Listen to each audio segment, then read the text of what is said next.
Você ficou na rota? Quase 4 anos. E o que você pode falar dessa tua experiência?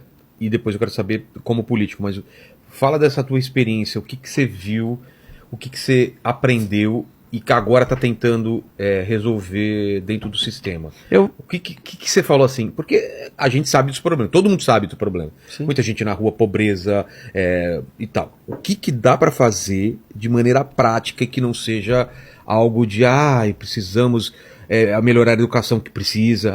O que dá para fazer agora? Agora. É o que nós estamos fazendo, viu, Vilar? Não estou aqui para usar a tua audiência para... Porque é óbvio que a educação tem que melhorar, é óbvio. Claro, mas isso é longuíssimo prazo. Mas na parte de segurança, o que dá para fazer agora? Combater o crime sem se esconder. Como? Combatendo o crime organizado. Tráfico de drogas, cara. Tráfico de drogas. É o crime mãe. Porque o crime organizado, ele se... A maior parte do dinheiro é grana. Como que se combate? Como que se combate o crime organizado? Asfixiando financeiramente uma organização criminosa.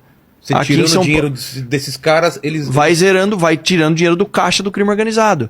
Então o que nós decidimos fazer aqui? Enfrentar, tá no plano de governo do então candidato Tarcísio. Porque eu fui responsável por elaborar o plano de segurança pública dentro do plano de governo da época do governador que era candidato.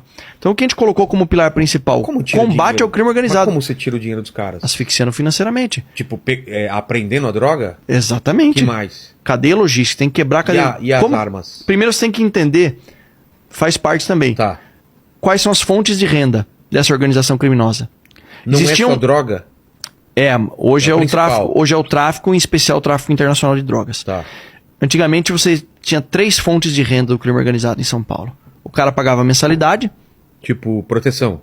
Eu pertenço ao PCC, eu pago por mês. Para dizer que eu pertenço ou para fazer parte dessa organização. O segundo ponto, existiam as rifas que eles faziam para gerar lucro para a organização criminosa. E um terceiro ponto era o tráfico de drogas. Essas 2 primeiras elas acabaram. Por que você acha que acabaram? Porque o tráfico de drogas gera muita receita para o crime organizado. E mais fácil do que... A partir do momento que eles começaram a utilizar o Porto de Santos e passaram a exportar droga do Brasil para a Europa... Pelo Porto de Santos? Pô, mas é óbvio. É o segundo maior porto utilizado para exportar droga do mundo. Uns portos menores, um lugar menos... Logo em Porto de Santos. Segundo informações de inteligência, é o segundo maior exportador de cocaína do mundo. Só perde para Guayaquil, mas não é no Equador. Fácil você descobrir isso num lugar... Como que eles conseguem? Cara, um esquema todo fechado? Sim. Aí é trabalho da Polícia Federal, como é porto e é um porto internacional. Aí entra outra... Aí não compete a nós, a Polícia Federal. A gente tem muita parceria. Aqui em São Paulo, a Superintendência da Polícia Federal hoje, ela é formada por profissionais extremamente capacitados, sérios. Tem muita coisa, tem acordo de cooperação em andamento. Mas em São Paulo é uma quebra de paradigma. Os governos anteriores sempre falaram, faz de... Entre aspas, tá? Mas assim, vamos fazer de conta que o crime organizado não existe, porque não é, politicamente, vai gerar um efeito colateral que às vezes pode ser negativo para quem é o tomador de decisão, para o governador em especial. Quando que foi que teve aqueles dias de terror lá, lembra? Foi do PCC? Queimando ônibus, parando... 2006. E aí, o que aconteceu naquela... Aconteceu que houve a transferência das lideranças do crime organizado da capital para os presídios do interior para presidente Venceslau. E eles não queriam? Teve uma retaliação. Por quê? Porque lá era... Porque eles não queriam, dificulta, visita, um monte de coisa. Controlar de dentro da cadeia. E ali foi uma decisão acertada à época. Só que aí não se sabe ao certo o que aconteceu. Teve uma CPI lá no Congresso, que alguns dizem que se houve ou se não houve acordo por parte da época do governo do Estado, enfim. Mas de lá para cá, foi se maquiando a existência do crime organizado. Teve um lapso temporal de combate ao crime organizado forte em São Paulo, quando o Dr. Ferreira Pinto foi o secretário de Segurança Pública. Eu sei muito bem disso, porque é a época que eu fui tenente na rota. Então a gente combatia o crime organizado. Só que esse combate ao crime organizado fez com que autoridades políticas da época falavam, vamos tirar um pouco o pé. E aí eles foram se fortalecendo economicamente. Porque o crime, lembra que eu falei? É uma atividade econômica. Está gerando lucro, em especial o tráfico de drogas e o tráfico internacional. Então os caras começaram a se fortalecer, romperam as barreiras do estado de São Paulo, foram para outros estados, romperam as barreiras do Brasil e foram para outros países. E hoje o PCC é uma das maiores organizações criminosas do mundo. Porque foi negligenciada aqui em São Paulo a sua existência e o seu poder. PCC e Comando Vermelho. Comando Vermelho é Rio, E PCC o que é? São Paulo, né? As origens são essas, né? E aí? Eles têm uma certa similaridade. O Comando Vermelho é mais antigo. Porque a origem deles foi na mescla de presos políticos com presos comuns. Então aqui em São Paulo, nós temos um dos sequestradores chilenos do Washington Oliveto, o Norambuena.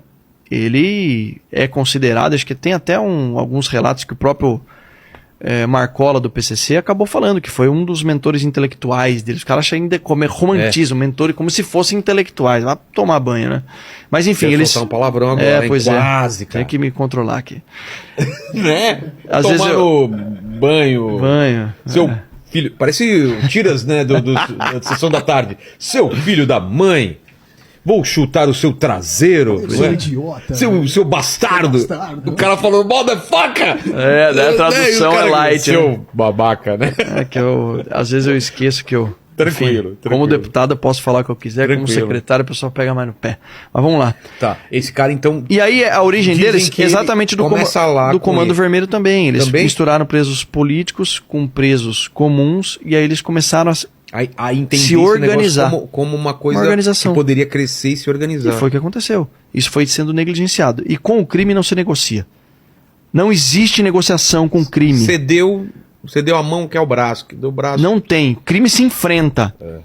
O crime se enfrenta. E aí quando o governador Tarcísio me convidou para elaborar o plano de segurança, na época do plano de governo, eu falei, olha, aqui a gente vai ter que enfrentar o crime organizado, porque São Paulo, porque ele falou, não, eu também acho que é o que a população espera. E a população enxergava nele um possível governador que teria essa postura. Isso aconteceu logo no início, e as nossas ações, nosso planejamento é voltado 100% para garantir a melhora da percepção de segurança pública da população. Uma série de medidas da nossa gestão estão acontecendo nesse sentido. Os resultados são muito bons. Claro que tem muito a evoluir, porque é uma terra arrasada, mas são muito bons. Eu vou te apresentar alguns números. Percentual do aumento de apreensão de drogas na capital, de janeiro até aqui, é 133% a mais na região da Cracolândia e 105% na capital. Ou seja, é mais do que o dobro do que foi apreendido no mesmo período do ano passado. Número de prisões na região da Cracolândia é mais de 60% de aumento comparado ao mesmo período do ano passado. Então, no que nós estamos investindo? Nós estamos investindo em produtividade operacional. É policial indo para cima, mão para cabeça, prendendo o criminoso. Foram mais de 15 mil procurados capturados nesse período, recorde de captura de procurados. E houve um momento que foi um divisor de águas de como o governo do estado iria se portar diante do crime organizado, que foi esse caso do Guarujá que está acontecendo. A operação está acontecendo até hoje.